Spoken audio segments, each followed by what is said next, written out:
the scariest frontman in rock and roll. When Lynyrd Skynyrd opened for the Rolling Stones, frontman Ronnie Van Zant didn't exactly play by Mick Jagger's rules. Jagger had one request for the band. There was something he didn't want them doing during the show. But, true to form, Van Zant turned around and made sure his band did exactly that, right in the middle of the set. Ronnie Van Zant, the future rock legend, was born in 1948 in Jacksonville, Florida. His father, Lacey, worked as a truck driver, but he wasn't always on such a straightforward path. In his younger years, Lacey had been a prize fighter and made sure all his sons knew how to throw a punch and take one just as well. As Ronnie grew up, he often joined his father on the road, soaking in hours of music on the radio and developing a deep love for it.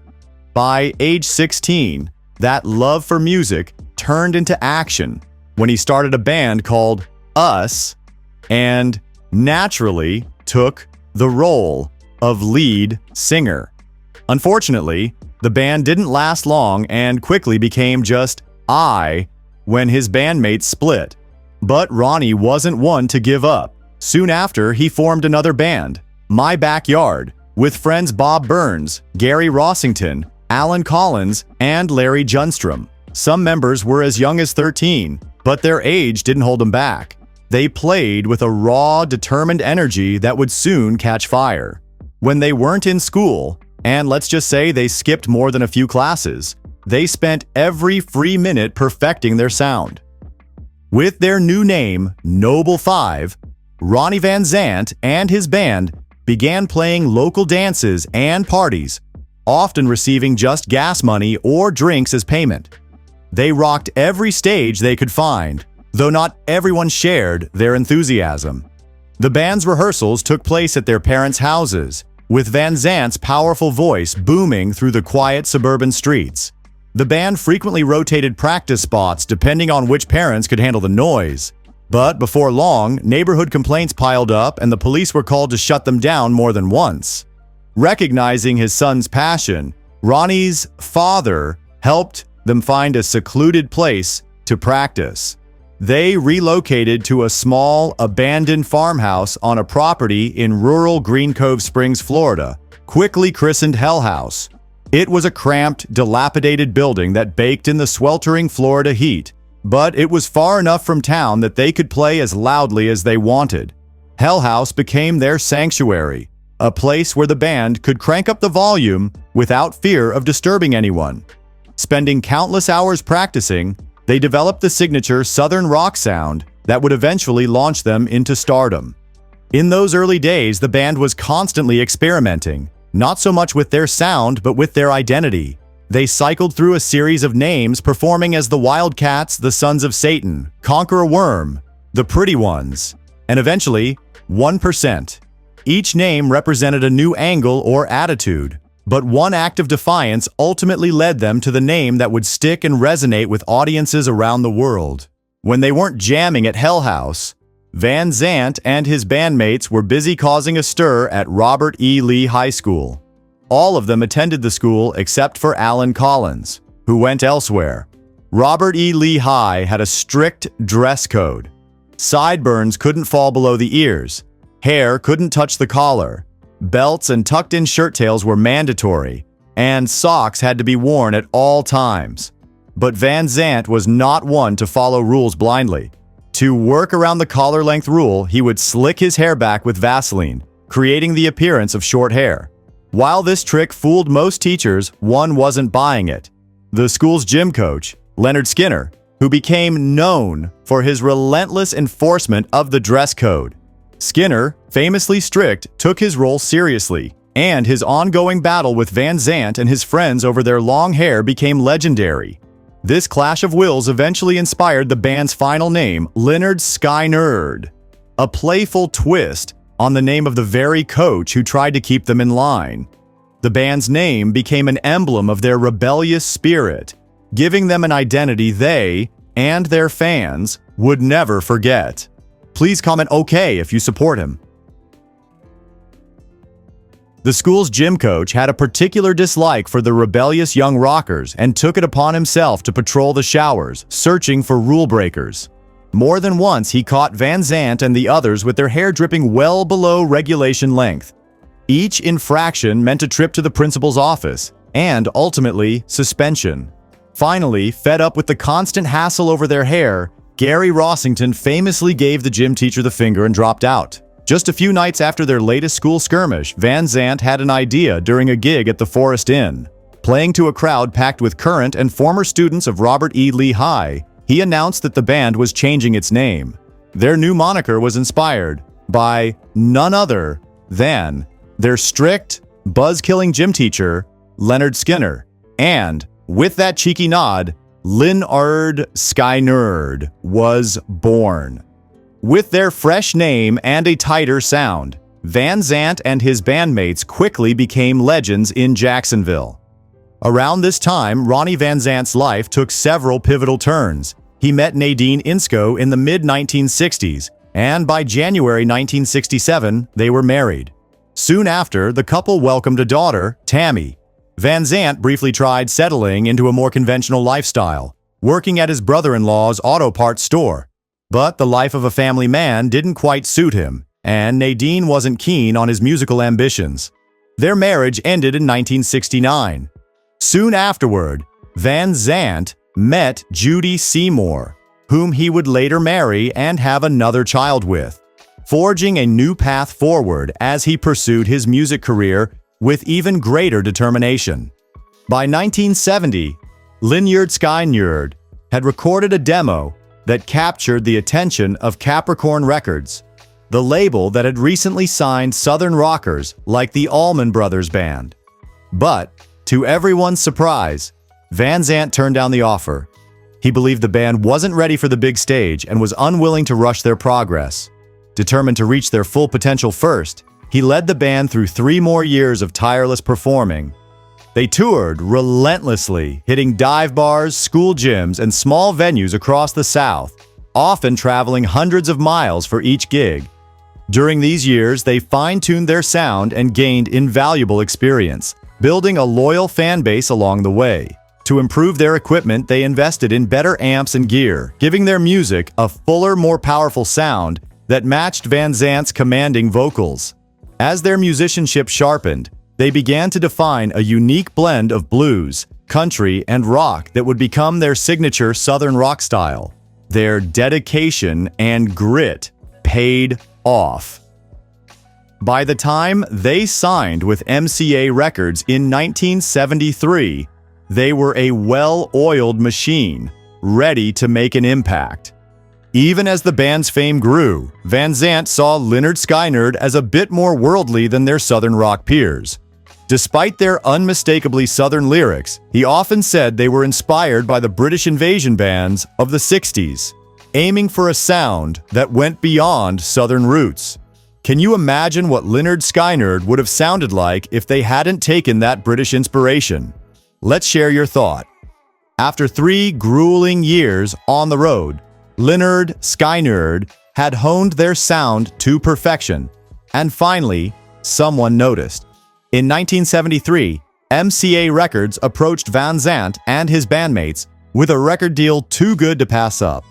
This time, he said yes. Soon after signing their record deal, Lynyrd Skynyrd released their debut album, pronounced Lynyrd Skynyrd, packed with now iconic tracks like Gimme 3 Steps, Simple Man, and their defining anthem, Free Bird. The song Free Bird, written by Van Zant in a flash of inspiration, took him only 3 minutes to pen. The album was an instant success, with its raw, Southern rock sound striking a chord with audiences nationwide and catapulting the band into rock stardom. Free Bird quickly became more than just a song. It was a live show highlight and a fan favorite, with audiences everywhere calling for it at every show. The band's debut album laid the foundation for their legendary status, establishing Lynyrd Skynyrd as one of Southern rock's most influential bands. Leave a comment with the number 9 if you are interested in this song. One of their most memorable performances of Freebird happened during a live show, later released on their 1976 album One More from the Road. When Van Zant asked the crowd what they wanted to hear, they roared back, "Freebird!" The band delivered with a legendary 14-minute-long rendition that secured their place in rock history. That moment became iconic, spawning a rock concert tradition. Years later, fans at shows by Nirvana, Bob Dylan, and countless others would shout "Freebird" as a nod to Lynyrd Skynyrd's unforgettable legacy. Van Zant always felt right at home on stage, and he had his own way of showing it, famously performing barefoot. Yet, despite the long hair and lack of shoes, he was anything but a laid-back hippie. In 1975, he threw a table out of a second-story hotel window, one of many infamous moments that cemented his reputation for a fiery temper. His bandmates knew this side of him well. Once, when he saw a bandmate sipping wine mid-song, he punched him in the mouth. Another time, he reportedly did the same to a bandmate for ogling a fan. For Van Zant, a punch was often his version of going easy. By the mid-1970s, the band had built a reputation as hard-living, hard-drinking fighters, who would just as soon brawl with each other if no other target was around. Their press agent didn't try to cover up these antics. Instead, he let it fuel their wild rock and roll image. But the lifestyle took its toll on Van Zant, who, by 1976, had been arrested over a dozen times. Drummer Artemis Pyle described life with him as a roller coaster, saying, "I loved and respected Ronnie Van Zant, but I've seen the man turn into the devil right in front of me and hurt people." Despite their notorious antics, Lynyrd Skynyrd kept cranking out hits, including their anthem, Sweet Home Alabama. Between 1974 and 1976, they released 4 albums, rocketing to fame. But for some band members, the breakneck pace became overwhelming. In 1976, things took a darker turn. Guitarist Alan Collins, under the influence, crashed into a parked car, sending it skidding across a lot. Shortly after, a similarly inebriated Gary Rossington fell asleep behind the wheel of his new car, smashing into a telephone pole, splitting an oak tree, and causing $7,000 in property damage. His injuries were severe enough to force the band to cancel their upcoming tour dates. Far from sympathy, Van Zant slapped both of them with a $5,000 fine each, a move that sent a clear message. While he loved his bandmates, he wouldn't tolerate recklessness that jeopardized the music. In 1995, Ronnie Van Zant's father, Lacey, shared a haunting memory of his son's uncanny intuition. Ronnie was the only one of his children who seemed to have second sight. He had repeatedly told friends and family he wouldn't live to see his 30th birthday, a prediction he shared so often that his loved ones grew tired of hearing it. But as 1977 drew to a close and his 30th birthday approached, Van Zant's foreboding words took on an unsettling significance. On October 17th, Lynyrd Skynyrd released Street Survivors, featuring an album cover that showed the band standing on a city street engulfed in flames. Just 3 days later, that cover, and Van Zant's dark premonitions, would take on a tragic, new meaning. In the months leading up to this fateful October, backup singer JoJo Billingsley noticed Van Zant's unusual references to himself as the Mississippi Kid.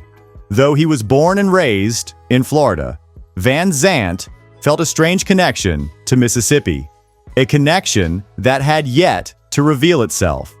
The tragic crash on October 20th, 1977, that claimed the life of Ronnie Van Zant and 2 other members of Lynyrd Skynyrd occurred when their Convair CV-240 ran out of fuel just before reaching their destination in Baton Rouge, Louisiana. As the plane descended uncontrollably near Gillsburg, Mississippi, the pilots attempted an emergency landing. They issued a distress call and urged everyone on board to brace for impact.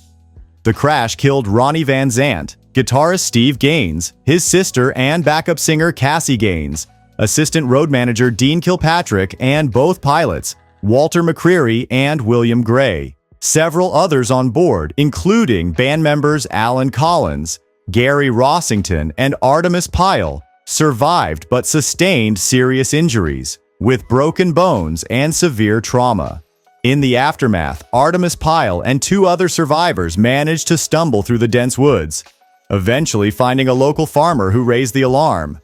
The crash, combined with the eerie accuracy of Van Zant's earlier predictions, cast a dark shadow over the music world.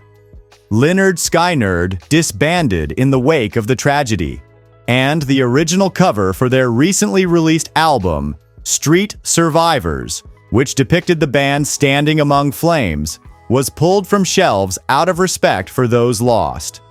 The tragedy didn't end there. Guitarist and vocalist Steve Gaines, along with his sister Cassie, who sang backup, also lost their lives in the crash. Though some band members survived, they sustained serious injuries. Van Zant's funeral was an emotional scene, with mourners collapsing under the weight of their grief. His loved ones laid him to rest with a few of his favorite things: his fishing pole and his signature black hat. In yet another twist to his remarkable life, Ronnie Van Zant couldn't even rest in peace. In late June 2000, vandals broke into his tomb, exhuming his body and forcing his family to relocate his remains to a safer place. Without their iconic frontman, Lynyrd Skynyrd initially disbanded, only reuniting a decade later with Van Zant's younger brother, Johnny, stepping in to carry the legacy forward. You can comment with a heart icon if you find this information interesting. Van Zant's rebellious streak extended even to his wardrobe. He was known to perform wearing a shirt that read, "Who the hell are the Rolling Stones anyway?" The backstory goes back to when Lynyrd Skynyrd opened for the Stones at the Knebworth Festival in 1976. The stage was shaped like the iconic Rolling Stones logo, a giant mouth with a tongue sticking out. Mick Jagger's one rule was that they couldn't perform on the tongue itself. But Van Zant wasn't one to be held back. He led his bandmates straight onto the tongue to play Freebird in the middle of their set. Needless to say, it was the last time they performed with Jagger and the Stones. If you enjoyed this story, please give it a like and don't forget to subscribe for more rock and roll legends.